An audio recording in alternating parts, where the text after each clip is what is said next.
Pronunciation mistakes can stop you from showing who you really are in a second language. This video will help you take off your English pronunciation mask and let people see you for who you really are.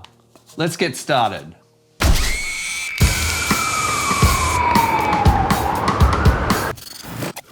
Hi, my name's Damien and I'm the English sledgehammer that smashes down language barriers. And this series is all about helping you get better in pronunciation. These techniques will make it easier for people to understand you. In this episode, we focus on the bottom rectangle of the phonemic chart. It's all about consonants. Let's get physical. The beauty of Adrian Underhill's phonemic chart is that it shows you what to do with your mouth. The top two lines of the consonant rectangle move from the front of the mouth to the back of the mouth, somewhere around there. Let me demonstrate with the plosives. They're all about stopping the air with something like your tongue or lips, and then releasing the air. So, as I said before, on the left-hand side of the chart, we start at the front of the mouth, which are the lips. The first two sounds are p and b, and you're using your lips to stop the air. Then we move to t and d. So you can feel we're moving into the mouth now, and we're using the tip or blade of your tongue to stop the air by pressing up against that little gummy ridge just above your two front teeth. And now, with the next two sounds, we move a little bit further back into the mouth. And these sounds are ch and j. You can feel now your tongue is a little bit higher. And then we go all the way to the back of the mouth where we use the back of our tongue to block the air. And these two sounds are k and g. Now the line below it, which are called fricatives, follow the exact same pattern. Once again, staying at the first two lines of the consonant rectangle, there's another exciting secret you might not know. That is, you often get two sounds for the price of one. Let me explain. The sounds on the two lines of these charts are paired, with the only difference being whether they are voiced or unvoiced. Voiced simply means that you're using your voice box, and that sort of feels like a little bit of a rumble or hum in the sounds that you produce. While unvoiced is where you're using more just air to make the sound without your voice box helping out. Let's have a look at three examples. P. So there you can see I'm using a lot of air. Well, B, the paper doesn't move. Let's try another example. K or G. G. Once again, it is the same mouth position for both sounds. The only difference being your voice box is either on or off. Let's finish with a fricative pair. You feel some air coming out, and then turn the voice box on. And if you put your hand on your voice box, you'll feel a rumble. Got it? Once you're familiar with the chart, the great thing is you can then use it as a map to find sounds that you can't produce yet. Let me give you an example with r to illustrate this point. To find r, we're going to go on a journey from l until we hit r. So let's start at where you're basically stopping all the air coming out of your mouth and pushing it up through your nose with your tongue. Let's try it.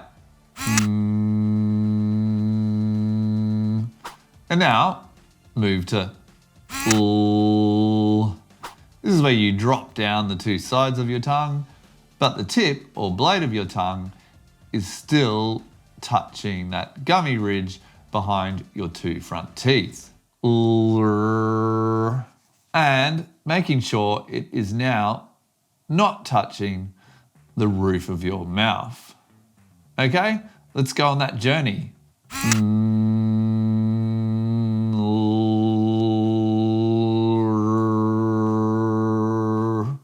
And let's go in reverse.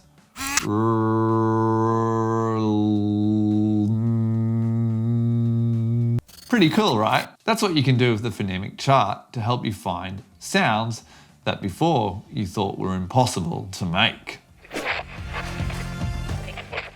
If you have trouble producing any of the sounds from the consonant rectangle of the phonemic chart, don't worry, as I have a playlist that goes through each individual sound showing you how to make it.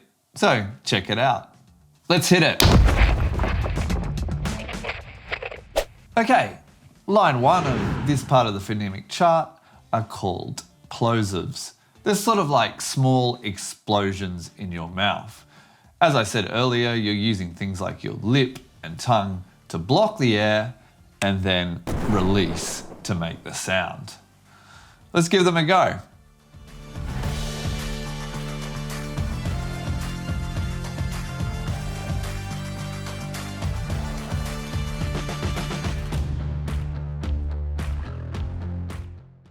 P, B,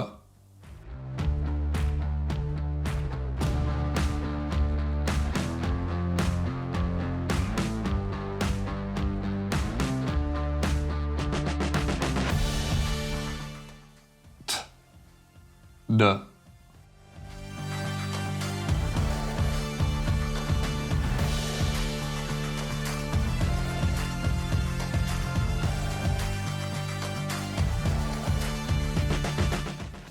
Ch, J,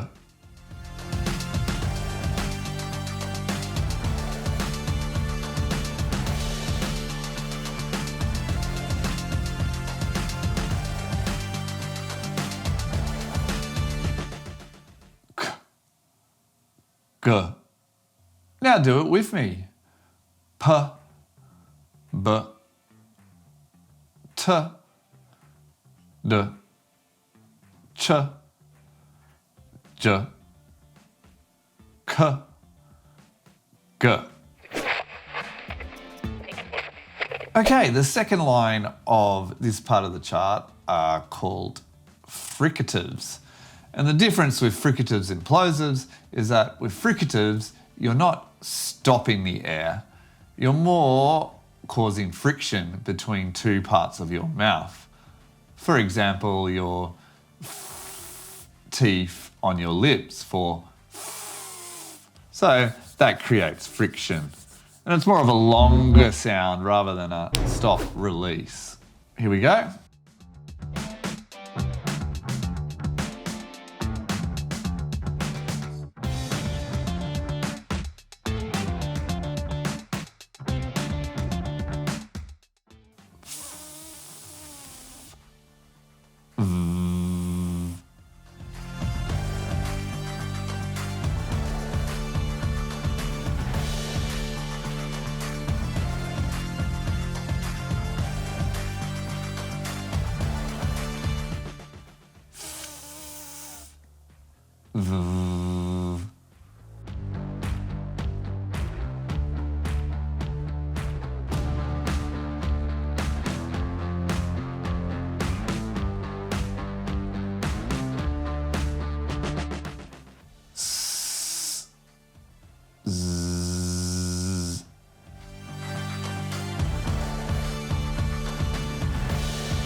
All right, now you give it a go.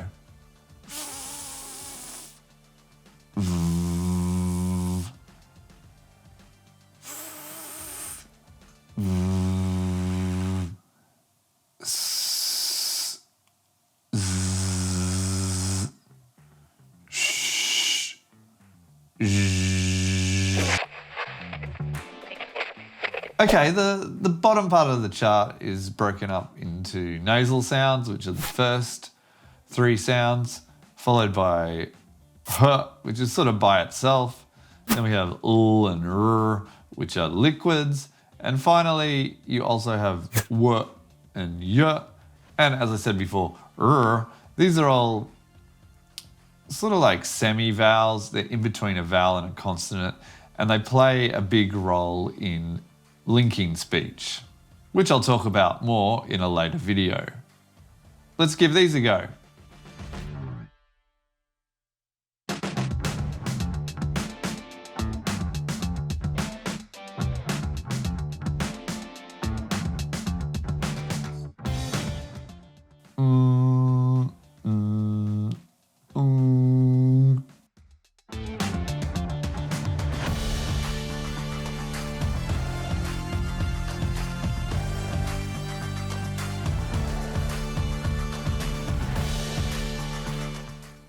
Huh.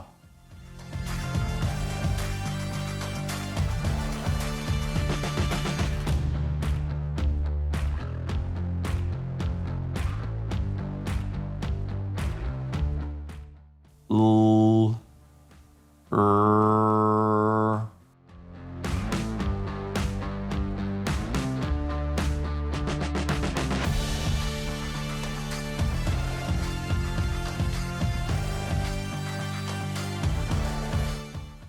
W, y. Now you try. H,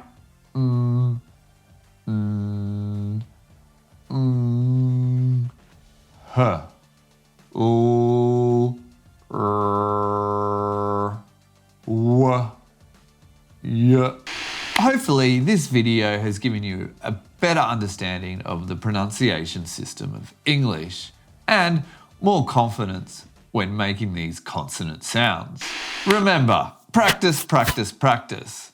Whenever you have a spare minute, put yourself in front of a mirror or your mobile phone and look at yourself producing these sounds. Start taking your English mask off today. See you later.